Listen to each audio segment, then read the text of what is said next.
నీకే స్తోత్రం.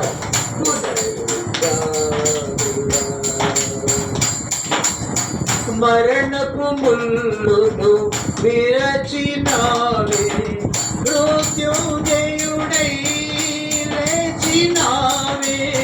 మరణపు ముల్లును విరచినావే, మృత్యుంజయుడై లేచినావే.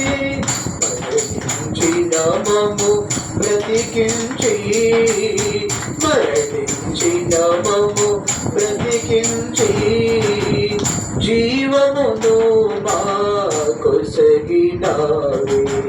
పునరుద్ధానుడా, పునరుద్ధానుడా, నిరంతరం నీకే స్తోత్రం. పునరుద్ధానుడా. ఆమేన్. హల్లెలూయా. చెప్పండి హల్లెలూయా.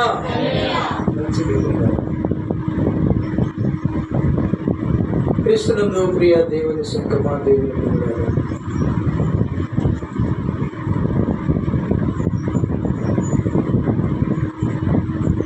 సమాధులు తెరవబడ్డాయి, పరిశుద్ధుల దేహములు తిరిగి లేచాయి, యెరూషలేములో అనేకులు కనిపించారు.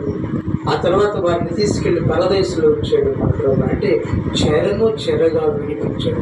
సాతాను చెరలో బంధిస్తే యేసుప్రభు వారు చనిపోయి తిరిగి లేచి ఆ చెర నుంచి విడిపించాడు. మనల్ని కూడా ఆ చెర నుంచి విడిపించాడు. మన భక్తులనే కాదు, ఈ లోకంలో ఉన్న పరిశుద్ధులందరినీ కూడా రాబోతున్నటువంటి పాతాళం చెర నుంచి మానవాళ్ళందరినీ విమోచించాడని అర్థం. ప్రియ, ఆ రీతిగా ఆయన చనిపోయినప్పుడు అద్భుతాలు జరిగినాయి, ఆశ్చర్యంగా. ఇవన్నీ చూసిన శతాధిపతి అంట, నిజముగా దేవుని కుమారుడని తల వచ్చి అక్కడ శతాధిపతి ఆడ 100 మంది అధికారులు సైనికులందరూ కాపలా కాస్తారు. వాళ్ళందరూ కూడా తల వచ్చి నిజముగా దేవుని కుమారుడని ఒప్పుకున్నాడు. దేవునికి మహిమ కలుగును గాక. చెప్పల హల్లెలూయా.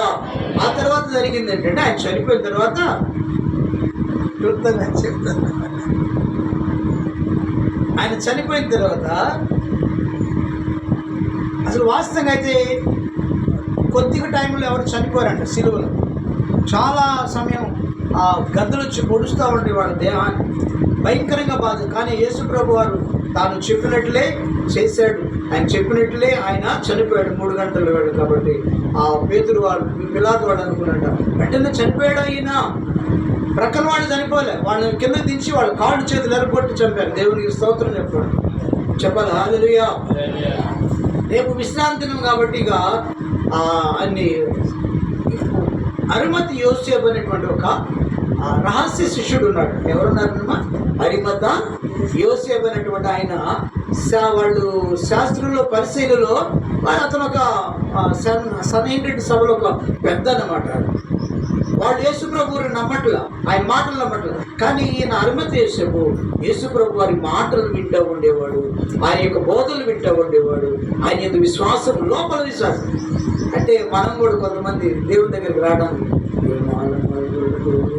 స్తోత్రం అంటారేమని రాము కదా, బైబిల్ పట్టుకోమని మనల్ని అన్నారు కదా.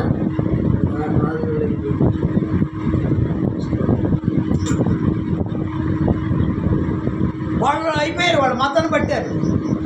వీళ్ళు కూడా వాడే స్తోత్రం. అందుకే మాకు స్నేహం చేయరు. మాతో దేవుణ్ణి నమ్ముకున్నందుకే మాతో కలవలేరు, వాళ్ళు స్నేహం చేయలేదు, ఎవరు బంధువులే. కాబట్టి ప్రియులరా, దేవుని యందు క్రీస్తునందు ప్రియ దేవుని పిల్లలారా, అరిమత యోసేపు రహస్యంగా యేసుప్రభు శిష్యుడిగా, నికోదేము కూడా రహస్య శిష్యుడిగా ఉన్నాడు. వీళ్ళిద్దరు కలిసి ఆ అరిమత యోసేపు పిలాతు దగ్గరికి అయ్యా ప్రభు వారి దేహం నాకు ఇప్పించండి, నేను సమాధి చేస్తానంటే ఆయన పాపం కదా, ఈయన ఏ దోషం చేయనటువంటి వాడని పిలాతు కూడా తెలుసు కాబట్టి గవర్నర్ కూడా ఆ యోసేపుకి ఆ దేహాన్ని ఇచ్చాడట.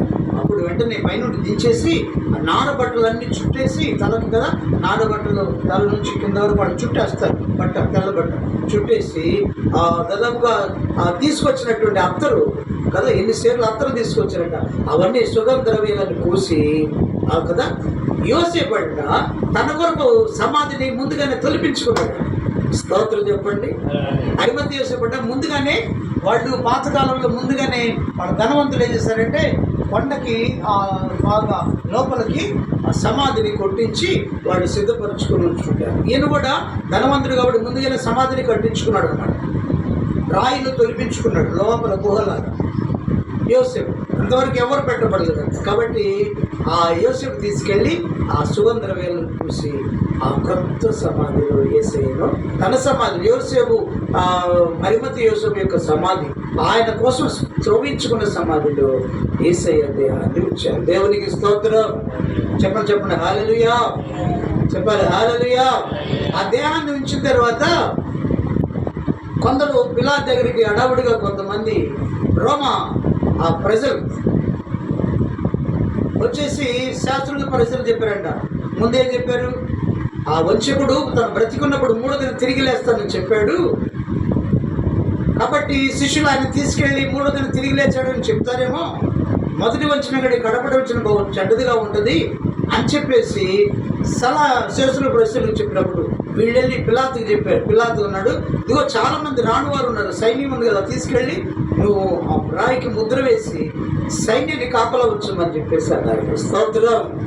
అర్థమైంది? సైన్యాన్ని కాపలా పెట్టమంటే చాలా మంది, ఒక శతాధిపతి అంటే 100 మంది సైనికులు, చాలా మంది 100-1000 మంది సైనికులు అందరూ వచ్చి ఆ రాత్రి అంతా ఆ 3 దినాలు సమాధి దగ్గర కాపలా కాస్తా ఉన్నారు. దేవునికి స్తోత్రం. ఆ సమాధి రాయి కంట సీలేసారంట ముద్ర, అంటే తాళం వేస్తే ఆ తాళం గవర్నర్ దగ్గరే ఉంటుంది, ఎవరి దగ్గర ఉండదు. ఆ సీలేసారు. 3 దినాలు అందరూ అక్కడ కాపలా కాస్తా ఉన్నారు. ఎంత ఆశ్చర్యం కదా. దేవుని స్తోత్రం చెప్పండి, చేతులు చెప్పండి హల్లెలూయా. యేసు ప్రభు వారు నేను తిరిగి లేస్తానని చెప్పిన మాట శిష్యుల జ్ఞాపకం లేదు. శిష్యుల జ్ఞాపకం ఉంటే వాళ్ళు 3వ దినాన ప్రభు వారు లేస్తానన్నాడని ఆయన కోసం ఎదురు చూసేవాడు.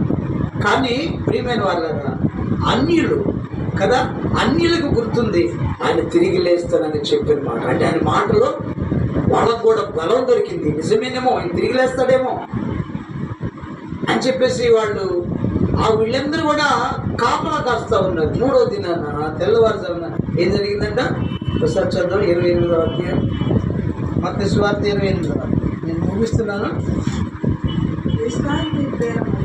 విశ్రాంతి గడిచిపోయిన తర్వాత ఆదివారం తెల్లవారుచుండగా మగ్దలేని మరియు వేరొక మరియు సమాచారుడు వచ్చి, ఇదిగో ప్రభుదూత పరలోకమున దిగి వచ్చి రాయి పొరలించి దాని మీద కూర్చున్నప్పుడు మహాభూకంపము కలిగిన. ఆ దూత స్వరము మెరుపు వలె ఉండేను. అతని వస్త్రము హిమమంత ధవళముగా హిమంత తెల్లగా ఉండేది. అతనికి భయపడుతూ వాళ్ళ కావలి వణికి చచ్చిన వారు